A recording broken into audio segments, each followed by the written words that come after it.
ऐसा नहीं है कि अगर आपने मैथ्स नहीं कर रखा तो आप कोडिंग नहीं कर सकते।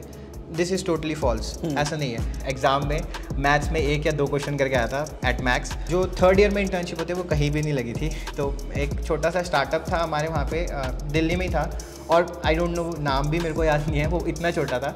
बस वहाँ पे मैंने, और वो अनपेड इंटर्नशिप थी, मैं पेड भी नहीं था उसके। 3rd से 4th ईयर वाला साल was not good for me. Hi guys, I am Nishant, welcome back to the channel. तो आज हमारे साथ है Sarthak. He is currently working at Google Warsaw as a software engineer and उन्होंने 2022 में अक्टूबर में ज्वाइन किया था। He is a 2022 graduate and he is from MAIT, Maharaja Agrasen institute of technology. ठीक है। एंड इंटरेस्टिंग फैक्ट ये है कि he was a bio student and उन्होंने जेईई मेंस 1 साल ड्रॉप करने के बाद ऐसे बस रैंडमली दिया था। वो पूरी स्टोरी जानते हैं। पहले एक छोटा सा इंट्रोडक्शन लेते हैं सार्थक का, फिर वील स्टार्ट द वीडियो। तो मेरा नाम सार्थक है एंड मैंने अभी रिसेंटली गूगल वॉर्सो ज्वाइन किया है एज अ सॉफ्टवेयर इंजीनियर। तो इससे पहले मेरे पास 12th में बायो थी, तो मैंने फिर उसके बाद नीट दिया।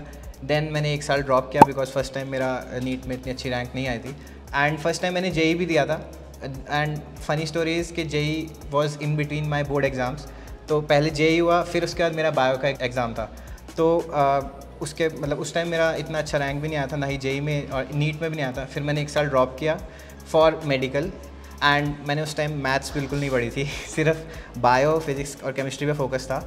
एंड देन मैंने दोबारा नीट दिया एंड दोबारा नीट में भी मेरे अराउंड 500 आए थे मार्क्स एंड उसमें कोई गवर्नमेंट कॉलेज अच्छा मिल नहीं रहा था मेडिकल में। फिर उसके बाद मैंने जेईई मेंस दोबारा दिया था एंड आईपी का उस टाइम एग्ज़ाम होता था, आईपी का अलग, तो वो एग्ज़ाम दिया था एंड लकीली मेरा आईपी का एग्ज़ाम में अच्छी रैंक आई थी and then I got MAIT in IT. तो then I was like okay, engineering करते हैं। Then I got admitted into MAIT. And the fun fact is कि जब आईपी और मेट का एग्ज़ाम था तो मैंने 1 साल मैथ्स नहीं की थी, तो मैं एग्ज़ाम में मैथ्स में 1 या 2 क्वेश्चन करके आया था एट मैक्स, और मोस्ट प्रॉब्ली वो भी मेरे नेगेटिव में ही गए थे। तो मेरे फिजिक्स केमिस्ट्री में भी मार्क्स कट ही गए थे मैथ्स की वजह से। तो मैं मैथ्स बिल्कुल छोड़ के ही गया था ऑलमोस्ट। Got it. सर सार्थक, आपने कोडिंग वगैरह करनी कब स्टार्ट कर दी? बिकॉज एक तो मैथ्स को 1 साल गैप हो गया था, स्कूल में भी इतना ज़्यादा मैथ्स पे ध्यान दिया नहीं होगा। एंड एक ये मिथ भी थोड़ा बर्स्ट करना कि मैथ्स इतनी ज़्यादा इंपॉर्टेंट होती भी है कोडिंग के लिए या नहीं होती?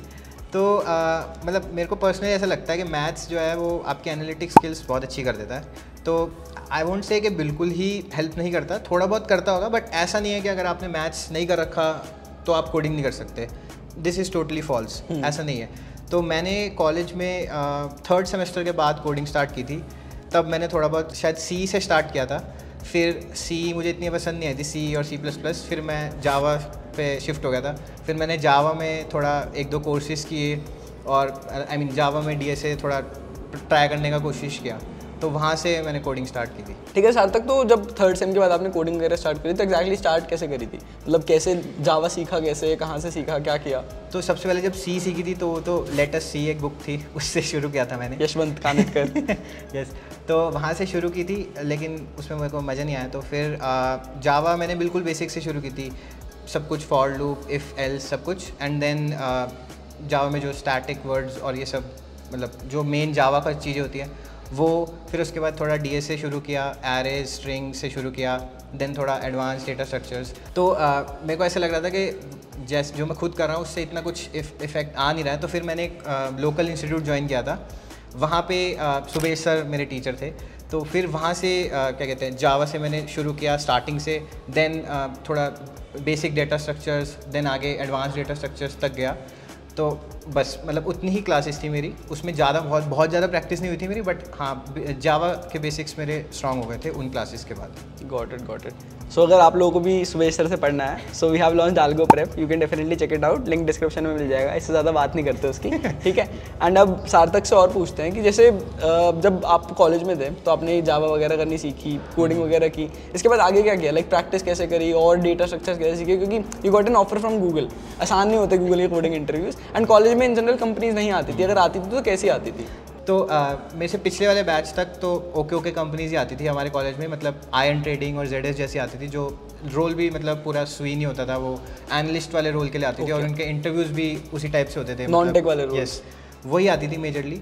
एंड मेरे टाइम में भी कोई ऐसी बहुत बड़ी कंपनी तो नहीं आई थी, मतलब सारे यही सब आए थे। बाकी मेरे पर्सनली मैंने ये सोचा था कि ऑफ कैंपस अप्लाई करूँगा। मैं 3rd ईयर से ये सोचता था कि मेरे को ऑफ कैंपस ऑफर लेना है, क्योंकि कॉलेज के भरोसे अगर रहूँगा तो थोड़ा प्रॉब्लम हो जाएगी। तो ऑफ कैंपस ही अप्लाई किया था। ठीक है। सो जो प्रिपरेशन स्ट्रैटेजी थी वो एग्जैक्टली क्या थी, लाइक प्रिपेयर कैसे किया था, कहाँ कौन सा प्लेटफॉर्म यूज़ किया, क्वेश्चंस कैसे किए? तो जैसे मैंने बताया कि मैंने सुबेश सर से क्लासेस ली थी, तो वो जो क्लासेस थी वो बिल्कुल फाउंडेशन लेवल की क्लासेस थी, उसमें जावा बेसिक्स वगैरह मेरे को आते थे, बट डेटा स्ट्रक्चर्स पे इतनी ग्रास्प नहीं थी मेरी। फिर मैंने एज मैंने बताया कि मेरे को अपने आप मेरे से नहीं होता, तो कोई टीचर चाहिए, तो मैंने दोबारा से एक सुबेश सर की क्लासेस ज्वाइन की थी जिसमें थोड़ा एडवांस वो पढ़ा रहे थे। तो उसके अंदर उन्होंने ग्राफ्स, डीपी और ये सब चीज़ें काफ़ी डेप्थ में पढ़ाई। तो तब वो अराउंड मैंने 5-6 महीने उनसे पढ़ा उस टाइम पे। उसके बाद फिर मैं खुद भी प्रैक्टिस करता था लीड कोड पे। बेसिकली जो मेजर प्लेटफॉर्म है वो मेरा लीड कोड है, और मैंने ट्राई भी किया था कोड फोर्सेस, मैंने ट्राई किया था, और मैं रिकमेंड भी करूँगा कि एक बार सबको करना चाहिए ट्राई। जस्ट एक बार, अगर नहीं भी होता कोई बात नहीं, बट जस्ट ट्राई सीपी, क्योंकि अगर वो हो जाती है तो that's a very good thing. तो हाँ, ऐसे शुरू किया था। Got it. सो जनरली जब हम मतलब डीएसए वगैरह स्टार्ट करते हैं, सबके साथ होता है कि क्वेश्चन नहीं सॉल्व हो रहे होते, तो मतलब आपके साथ भी हुआ होगा। So how did you handle that, मतलब वो क्वेश्चन ना होना से होने वाली कैटेगरी में कैसे पहुंचे? तो मेरे को अभी भी याद है, मैं लीड कोड में जो संडे मॉर्निंग 8 बजे कॉन्टेस्ट होते थे, वीकली कॉन्टेस्ट, और सैटरडे रात को हाँ, तो मैं वो देता था। बाई वीकली तो जो सैटरडे रात को होते थे वो तो कभी कभी मैंने दिया, बट संडे वाला विदाउट फेल मैं देता था सुबह उठ के। तो उसमें आई स्टार्टेड विद, मेरा एक भी क्वेश्चन नहीं होता था, फर्स्ट क्वेश्चन की थोड़ी बहुत मतलब हाफ तक मैं पहुंच जाता था, बट कोड नहीं हो पाता था और टेस्ट केसेस पास नहीं होते थे। फिर उसके बाद मैं मतलब वो डिस्कशन सेक्शन होता है एक लीड कोड में, वहाँ पे देखता था, लोगों की अप्रोचेस देखता था और प्रैक्टिस करता था। नहीं हो रहा तो आई मीन मेरा एक फिक्स था कि जैसे 40-50 मिनट एक क्वेश्चन पे अगर मैंने लगा दिए, उसके बाद भी मेरे को कुछ भी समझ नहीं आ रहा, कुछ भी मतलब दूर तक भी समझ नहीं आ रहा कि वो कैसे होगा, फिर मैं डिस्कशन टैब खोलता था और वहाँ से देखना शुरू कर देता था। और बहुत सारे सॉल्यूशन होते हैं, मतलब एक ही क्वेश्चन के आपको 5-6 सॉल्यूशन मिल जाएंगे डिस्कशन टैब में। तो जो आपको मतलब आपको स्ट्राइक कर रहा है प्लस जो थोड़ा ऑप्टिमल है, वो दो चीज़ें देख के मैं एक सॉल्यूशन देखता था, अच्छा ठीक है ये अच्छा सॉल्यूशन है, और फिर उसको देख के फिर मतलब ऐसा नहीं कि राइट साइड में सॉल्यूशन खोला लेफ्ट में मैं कोड कर रहा हूँ, ऐसा नहीं करता था।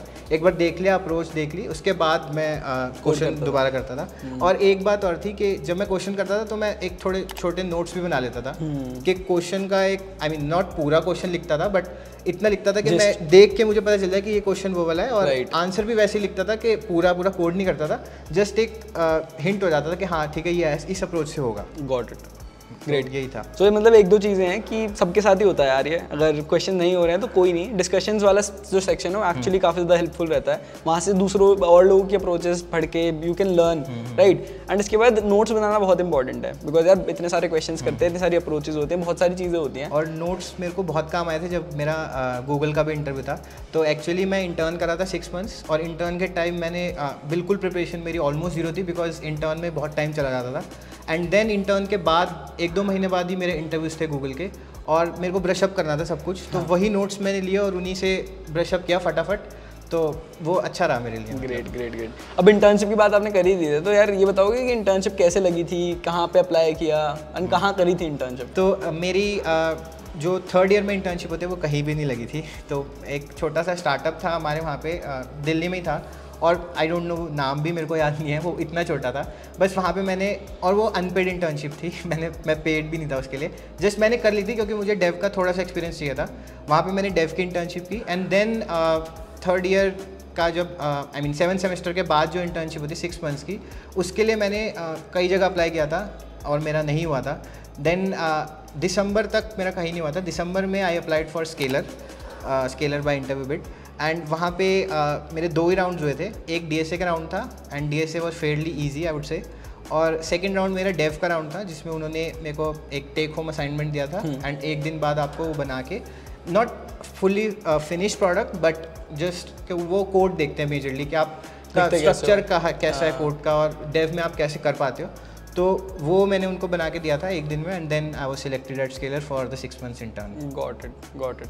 सो मोस्टली कॉलेज की साइड से कोई इतना प्लेसमेंट का सीन नहीं था, इंटर्नशिप भी ऑफ कैंपस लगी। फिर प्लेसमेंट्स का क्या सीन था, क्योंकि 6 मंथ इंटर्न के बाद जनरली प्लेसमेंट सीजन आ जाता है, राइट। एंड वो प्लेसमेंट सीजन कैसा गया, कहाँ पे नौकरी लगी?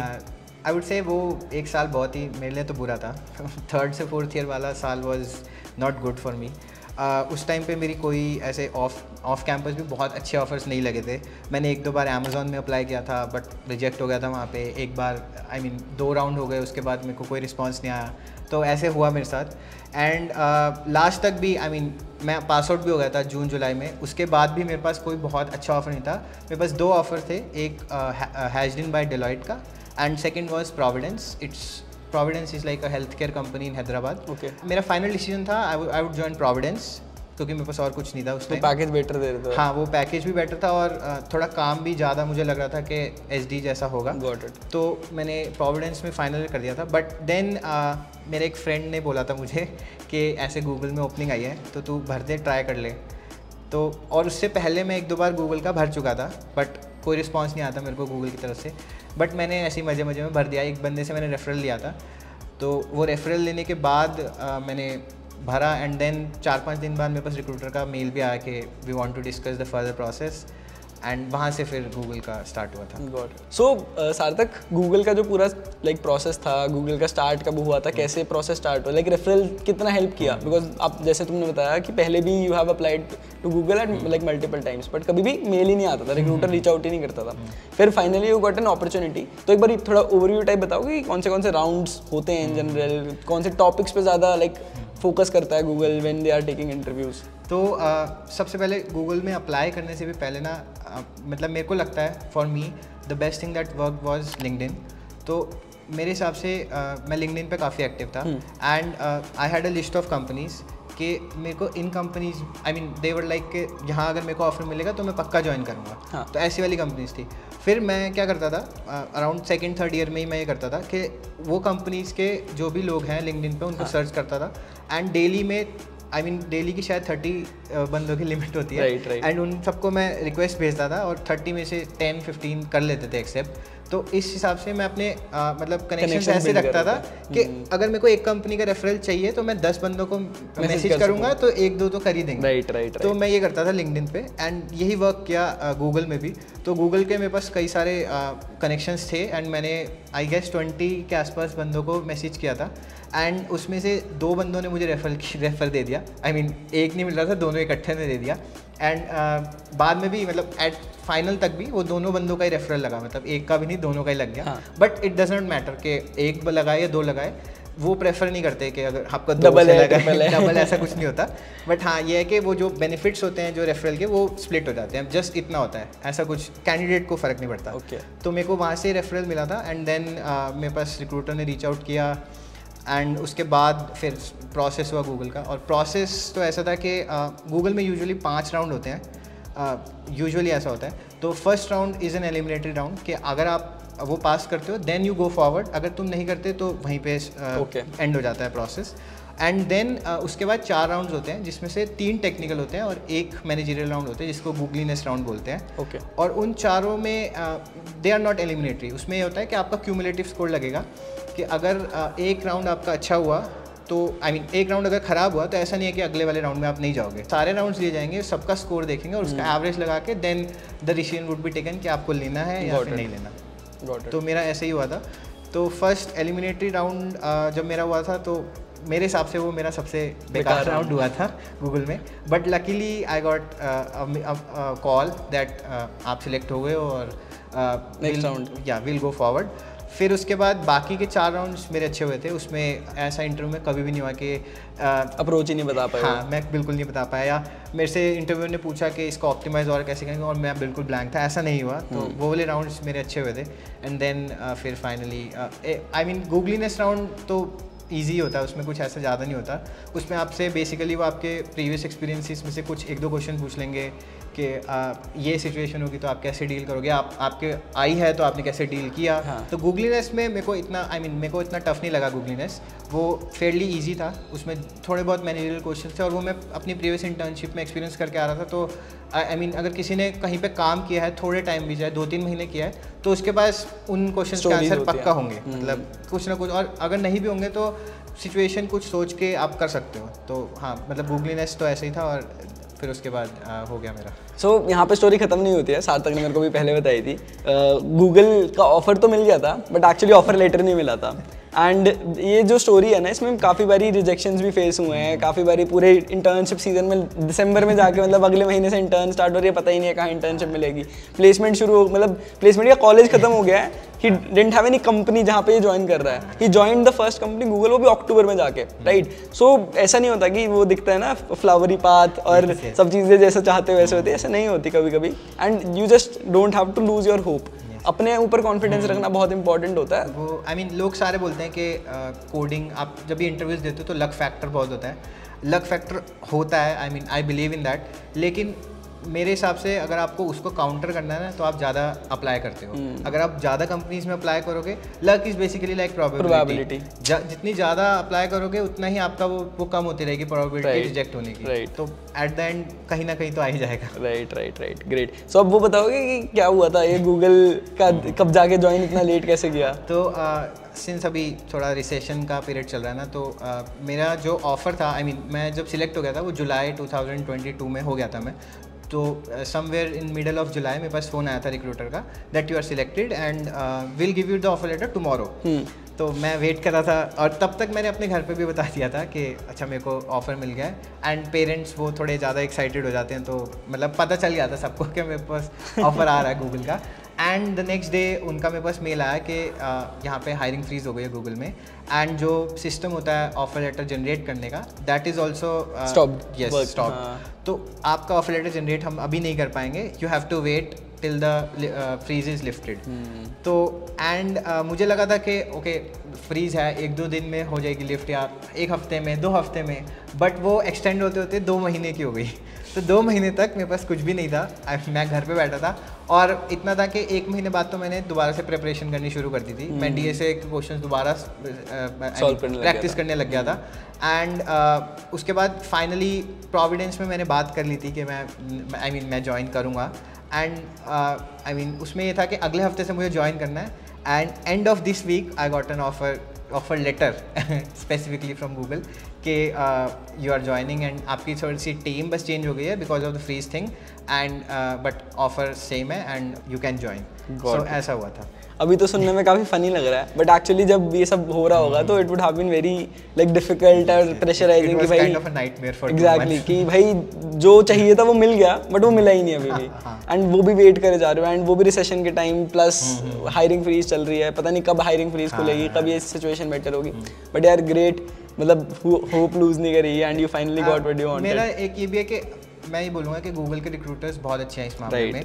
आई मीन 2 महीने तक मेरा ऑफर लेटर नहीं आया, बट 2 महीने में मैं हर हफ्ते रिक्रूटर को मेल करता था, and there was not a single week जिसमें उन्होंने मेरे को रिप्लाई बैक नहीं किया। हमेशा वो रिप्लाई करती थी, चाहे उनके पास कुछ भी न्यूज़ ना हो, but still she was like okay you have to wait more, लेकिन वो रिप्लाई ज़रूर करती थी, तो बहुत अच्छा था। I mean I got lucky कि मेरी रिक्रूटर इतनी अच्छी थी। ग्रेट यार ग्रेट। सो मतलब this was your first job, वो भी इंटरनेशनल भी शायद पहली बार ही कहीं गए होगे, रहना सब कुछ? इंटरनेशनल क्या, मैं डोमेस्टिकली भी अकेले फर्स्ट टाइम फ्लाइट पे बैठा था, और वो सीधा वॉर्सो के लिए। अरे सो कैसी है वो फीलिंग, कैसी थी लिविंग ऑन योर ओन, वहाँ जाके एक दूसरी कंट्री है, लोग भी मतलब अलग हैं, लैंग्वेज भी डिफरेंट है, सो वो कैसे हैंडल किया? मेरे को लगता है कि मतलब मैं ना बहुत पूरे कॉलेज टाइम, पूरे स्कूल टाइम अपने घर ही रहा था। मेरा कॉलेज भी दिल्ली में था, मेरा घर भी दिल्ली में, और मेरा स्कूल भी दिल्ली में था। सेम तो मैं कभी ऐसे घर से बाहर नहीं गया था, बट मेरे को लगता है कि जाना चाहिए। आई मीन राइट अगर तुम बाहर जाते हो तुम बहुत इंडिपेंडेंस हो जाती है तुम में। पहले ऐसा होता था कि आपको हर चीज़ अपने घर से पूछनी है, और घर से पूछ के ही कर रहे हो आप। बाहर आप जाते हो तो आप अपने हिसाब से अपनी लाइफ को चेंज कर सकते हो, आप अपने हिसाब से कहीं जा सकते हो, अपने हिसाब से रह सकते हो, और अगर आप मतलब आप कमा रहे हो तो आप अपने हिसाब से चीज़ें भी खरीद सकते हो, जो कि बहुत अच्छी चीज़ लगती है मुझे। तो वहाँ जाके वॉर्सो में स्टार्टिंग में थोड़ी सी प्रॉब्लम्स हुई थी, बस मेरा ये था कि आई वाज लकी कि मेरा रूममेट जो है वो पहले ही पहुँच गया था वॉर्सो, एंड उसने रूम देख लिया था, एंड रूम फाइनल था हमारा, तो मैं सीधा अपने जो घर था वहीं गया था। ग्रेट। तो that was a good thing कि मेरे को वो हैसल नहीं करनी पड़ी, बट उसमें भी अगर मुझे करनी भी होती हैसल तो गूगल ने वो प्रोवाइड किया था, ब्रोकर वगैरह हमें सब प्रोवाइड किया था, तो इतनी ज़्यादा हैसल नहीं होती, तो इस मामले में बहुत ज़्यादा हेल्पफुल थी। एंड देन वॉर्सो जाके थोड़ा कल्चर शिफ्ट तो था, बिकॉज वहाँ पे इंडियंस इतने नहीं हैं, और लैंग्वेज भी पोलिश मोस्टली, जो स्टोर्स में होते हैं, जो कैब ड्राइवर्स होते हैं, उनको इंग्लिश बिल्कुल नहीं आती, तो वो पोलिश में ही बात करते हैं, एंड आपको कुछ भी नहीं आती पोलिश, तो वो थोड़ी सी प्रॉब्लम हो जाती है। स्टार्टिंग में थोड़ा लगता है, बट धीरे धीरे you get used to it, आप एक्शन से बात करने लग जाते हो कि ये इसका प्राइस क्या है ऐसे कुछ, तो but you get used to it. But office में ऐसा कुछ नहीं हुआ, ऑफिस में इंग्लिश ही बोलते हैं सारे। बट हाँ ये है कि ऑफिस मेरा यूरोप में है तो थोड़ा एक्सपोजर ज़्यादा मेरे को लगता है, क्योंकि वहाँ पे अलग तरीके के लोग होते हैं, अलग कंट्रीज़ के लोग होते हैं और ऑल ओवर द वर्ल्ड के लोग होते हैं, and you get to interact with them. उनका नॉलेज बेस थोड़ा अलग होता है, उनकी कंट्री में कुछ अलग ही चल रहा है और अलग तरीके से वो पढ़े हैं, अलग तरीके से उन्होंने सब कुछ किया है, कोडिंग भी इनफैक्ट मतलब उन्होंने कैसे किया, क्या किया, तो सब कुछ ही डिफरेंट है। तो काफ़ी चीज़ें पता चलती है उनके, मतलब वहाँ पे जाके उनसे बात करके। तो हाँ, एक्सपोजर के मामले में मुझे लगा it was very good experience. Great यार, ग्रेट। तो ये बिल्कुल सही है सार्थक की बात, बिकॉज मैंने भी पूरा अपना स्कूल भी दिल्ली से किया, कॉलेज भी मेरा दिल्ली में था, मैं NSIT से था तो मेरा कॉलेज भी वहीं था, and this was the first time जब मैं जॉब के लिए कहीं बाहर मूव कर रहा था। वो फर्स्ट फ्लाइट में अकेले जाना, वो पूरा एक्सपीरियंस ना बहुत अलग ही होता है। फिर खुद रहना, एंड जितनी मतलब वो with great powers come great responsibility वाली चीज़ है। जब अकेले रहते तो रिस्पॉन्सिबिलिटीज बहुत सारी तुम्हारे ऊपर आ जाती हैं। रिस्पॉन्सिबिलिटी ऐसे थी कि सैटरडे संडे तुम चिल करने के बजाय कपड़े धो रहे होते हो तो ऐसा भी हो जाता है। एंड ये सब इंडिया में फिर भी इजी है, you get made, you get cook, but जब बाहर चले जाते हो तो ये सारे काम भी खुद करने बैठते हैं। वहाँ पे तो I mean Saturday Sundays are like कि एक दिन तो आपको घर का काम करना पड़ेगा, घर साफ़ करना पड़ेगा, कपड़े धोने पड़ेंगे, डिशेस करनी पड़ेंगी, तो ये सब तो चलता ही रहता है। और दूसरा मैं खाना भी अपना हर हफ्ते तो बनाती हूँ, मतलब हर रोज़ ही बना लेता हूँ, रोज़ एक मील मैं खुद ही बनाता हूँ, तो वो भी हो जाता है कि ऑफिस से आके आप खाना बना रहे हो, फिर खाना खाओ, एंड देन बट मेरे को ऐसा लगता है कि एक सेट रूटीन हो जाता है आपका, कि आप जा रहे हो वहाँ पे डिसिप्लिन रह रहे हो और अपने हिसाब से रह रहे हो, तो it is a good thing. Right. And work life balance in general European countries का काफ़ी वो रहता है, एक स्ट्रिक्ट टाइप्स की। 9 बजे लोग ऑफिस जाएंगे, 5 बजे लैपटॉप बंद कर देंगे, किसी का 7 आ रहा है, 0 आ रहा है, किसी को फर्क नहीं पड़ता। अपनी वर्क लाइफ बैलेंस पे थोड़ा ध्यान देना है। इसलिए जनरली जितने भी यूरोप वाले हैं कंट्रीज, इवन US में भी बहुत ज़्यादा है कि दे हैव फिक्स्ड शेड्यूल। ऐसे नहीं कि रात को 2 बजे बैठ के काम कर रहे हैं, mostly they are like tied with their schedule. तो वर्क कल्चर बहुत अच्छा है, मतलब मेरे को कभी ऐसा नहीं हुआ कि कभी छुट्टी में किसी ने मैसेज भी कर दिया हो, छुट्टी है मीन्स छुट्टी है। और अगर कोई वैकेशन पे भी गया है तो they don't carry their laptops, के लैपटॉप पास भी नहीं होता उनके। वो अगर 2 हफ्ते की छुट्टी पे हैं तो वो 2 हफ्ते के बाद ही लॉगिन करेंगे, उससे पहले वो नहीं आएंगे। और जो भी आई मीन वो डेलीगेट कर देते हैं वर्क, कि मैनेजर को बोल जाते हैं कि अगर किसी का मैसेज आया तो आप ऐसे उनको यहाँ डायरेक्ट कर देना, बट ऐसा नहीं है कि वो खुद मेल कर रहे हैं या मैसेज कर रहे हैं, तो ऐसा नहीं होता। तो वर्क लाइफ बैलेंस के हिसाब से तो बहुत अच्छा है कि आप उतने ही काम करते हो। एंड ऑल्सो आई मीन कि गूगल है तो थोड़ा वर्क कल्चर वैसे भी अच्छा है, क्योंकि कोई फिक्स वर्किंग आवर्स नहीं है, कुछ ऐसा नहीं है कि आपको अभी ही काम करना है। आपको काम मिला है, ये आपकी डेडलाइन है, आप डिसाइड करते हो आपको कैसे काम करना है, किस टाइम पे काम करना है। जस्ट आपको अपनी मीटिंग्स का ध्यान रखना होता है कि क्योंकि मीटिंग्स में दूसरे लोग भी इन्वॉल्व हैं, तो मीटिंग्स देखनी पड़ती हैं कि किस टाइम आपको लेनी है, आई मीन किस टाइम क्या जो है वो लेनी है, और काम अपने हिसाब से आप कर ही सकते हो। ग्रेट। तो या ये ऐसा है। सब एक लास्ट क्वेश्चन है, सेकंड लास्ट क्वेश्चन है कि वहाँ पे लिविंग एक्सपेंसेस कैसे हैं? Like when you are living in Warsaw, तो आपकी सैलरी तो हम नहीं डिस्कस कर सकते, but if your salary is X, so कितना by X is your rent, कितना ग्रॉसरी में चला जाता है, ट्रैवल कैसे करते हो? तो ट्रैवलिंग का एक तो बहुत अच्छा है वहाँ पे पोलैंड में कि पूरी सिटी जो है वो ट्रैम्स और मेट्रोज और बसेस से कनेक्टेड है, एंड आपको एक ही कार्ड लेना होता है सबके लिए। नाइस। तो एक कार्ड है, आप मंथली उसमें रिचार्ज करते हो, एंड यहाँ पे जैसे आप मेट्रो में जाते हो तो कुछ पैसे कटते हैं हर बारी, वहाँ ऐसा नहीं है कि मंथ का कार्ड है तो आप जितनी मर्जी बार जाओगे वो पास है, चाहे जितनी मर्जी बार ट्रैम में जाओ, मेट्रो में जाओ, बसेस में जाओ, आपको उतने ही पैसे पे करने हैं। काफ़ी सही। तो ट्रैवलिंग का तो बहुत ज़्यादा एक्सपेंस नहीं होता। बाकी लिविंग का थोड़ा सा ज़्यादा है, क्योंकि ये थोड़े रशिया के वॉर और उसकी वजह से आई मीन यूक्रेन के इमिग्रेंट्स बहुत ज़्यादा पोलैंड में आ गए हैं, तो उस वजह से रेंट्स बहुत हाई हो गए हैं वहाँ पे। तो मेरा अप्रॉक्सीमेटली 20 to 25% सैलरी का रेंट में ही चला जाता है। काफ़ी ज़्यादा है। तो रेंट है वहाँ पे काफ़ी, और स्टिल आई मीन ये उसके बाद है जब मैं एक किसी फ्रेंड के साथ रहता हूँ और हम दोनों शेयर करते हैं एक ही अपार्टमेंट में, 2 बंदे रहते हैं, रूम्स अलग अलग हैं बट स्टिल, और रूम भी वो क्या है कि एक रूम है और एक डाइनिंग रूम है, उसी को हमने रूम में कन्वर्ट किया। मतलब स्टूडियो अपार्टमेंट है, स्टूडियो में 2 लोग रहते हैं। तो उसके बाद भी हमारा पर पर्सन 25% सैलरी का चला जाता है। अगर अकेले रहो तो फिर तो बहुत ज़्यादा हो जाएगा। तो थोड़ा सा ये है। और उसके बाद जो ग्रॉसरीज़ हैं, ग्रॉसरीज़ में आई वुड से बहुत ज़्यादा भी नहीं होता, but as compare to previously अभी थोड़ी सी ग्रॉसरीज़ बढ़ गई हैं, सेम वही रीज़न यूक्रेन वॉर की वजह से। तो ग्रॉसरीज़ का इतना ज़्यादा नहीं आता, बिकॉज गूगल में खाना सबको पता है कि खाना मिलता है। लंच क्या सारी मील्स ही मिलते हैं, मतलब वॉर्सो में ऐसा है कि ब्रेकफास्ट लंच डिनर तीनों मिलते हैं, और बस फ्राइडे को डिनर नहीं होता, उसके अलावा बाकी सारे दिन तीनों मील्स होती हैं। तो इफ़ यू वांट आप तीनों मील्स ऑफिस से कर सकते हो, आपका नेग्लिजिबल कुछ खर्चा होगा राशन पे अपना। बट अगर आप वैसे खुद बना, जैसे मैं हफ्ते में और डेली एक टाइम खुद बनाता हूँ, बिकॉज ऑफिस में थोड़ा खाना यूरोपियन स्टाइल और पोलिश स्टाइल होता है। वी बीइंग इंडियन, हमको थोड़ा इंडियन दाल चावल चाहिए। हाँ, दाल चावल चाहिए एक टाइम। तो ऐसे ही है कि मैं रोज़ आके दाल या कुछ ऐसी सब्जी बनाता हूँ, तो उसके हिसाब से बहुत ज़्यादा भी खर्चा नहीं होता मेरा। इंडियन स्टोर्स हैं वहाँ पे, एंड मैं अकेले, मतलब 2 ही बंदे हैं, मैं और मेरा रूममेट, तो it's not very much, but हाँ 5% के आसपास सैलरी तो उसमें भी चला जाता होगा, ज़्यादा नहीं है लेकिन। ग्रेट। एंड फाइनली यूरोप में हो, वीज़ा वगैरह होगा, कुछ ट्रैवल किया? हाँ, तो मैं 2 कंट्रीज़ अभी तक गया हूँ। एक मैं गया था ऑस्ट्रिया और एक मैं गया था हंगरी। एंड आई मीन जो हम सारे इंडियंस हैं वहाँ पे, जो भी मेरे फ्रेंड्स हैं, तो हमारा सबका प्लान है कि हम एक बार पूरा यूरोप घूम लें, ऐसे एक महीने करके। एंड मेरे जो मैनेजर्स वगैरह वो भी यही सजेस्ट करते हैं कि आप अब यूरोप में आए हो तो पूरा यूरोप एक्सप्लोर कर लो, बिकॉज मेरे को लगता है कि if you are in India it's impossible कि आप पूरा यूरोप घूम लो एक ही बारी में, बिकॉज इतनी सारी जगह हैं यूरोप में। एंड आप आई मीन 2 दिन भी अगर एक जगह जाओगे आप नहीं कवर कर सकते। जैसे हम ऑस्ट्रिया गए थे अभी, and it was like a 7 days trip, and 7 दिन में हम पूरा कवर कर पाए थे ऑस्ट्रिया को। तो इसलिए यूरोप घूमने का तो है प्लान कि पूरा यूरोप एक बार घूम ले। जनरली जो भी यूरोप में लाइक जॉब्स लेते हैं जनरल, किसी भी कंपनी में ले रहे हैं, उनका यही प्लान होता है कि चलो घूम लेते हैं, क्योंकि इन जनरल जो सैलरीज हैं एंड लिविंग एक्सपेंसेस हैं वो यूएस में कंपेरेटिवली, मतलब सैलरी ज़्यादा है और एक्सपेंसेस कम है। यहाँ पे सैलरी थोड़ी मीडियम है और एक्सपेंसिव ज़्यादा है। यूएस के इन बिटवीन आता है यूरोप, और बट एक्सपेंसेस ज़्यादा है। तो मोस्टली लोग ट्रैवल करने के लिए यूरोप प्रेफर करते हैं। अगर पैसे बचाने इंडिया लाने तो जनरली लोग यूएस ही जाते हैं। मेरे कुछ फ्रेंड्स ऐसे भी हैं जिनका इंडिया में जितने हमें सैलरी मिल रही है पोलैंड में, उससे ज़्यादा सैलरी थी इंडिया में, एंड बेस भी इनफैक्ट ज़्यादा था, बट वो स्टिल छोड़ के पोलैंड आए, बिकॉज एक तो फर्स्ट गूगल था एंड सेकंड यही उनको पूरा यूरोप घूमना था। राइट ग्रेट यार। तो लास्ट क्वेश्चन आपके लिए कि पूरी जर्नी से कुछ 2 या 3 टिप्स हो जो लाइक जो ऑडियंस है उनको देना चाहो तो। सो फर्स्ट वुड बी कि ऐसा कभी नहीं होता कि तुम्हारी जॉब नहीं लगेगी, तुम्हारी जॉब लग जाएगी। अगर तुम डेडिकेशन से कर रहे हो कोई चीज़ और करते जा रहे हो तो जॉब लग जाएगी, बट सूनर और लेटर लगेगी। ऐसा नहीं होता कि उसकी जल्दी लग गई, मेरी नहीं लगी तो डिप्रेस होकर छोड़ ही दो काम करना।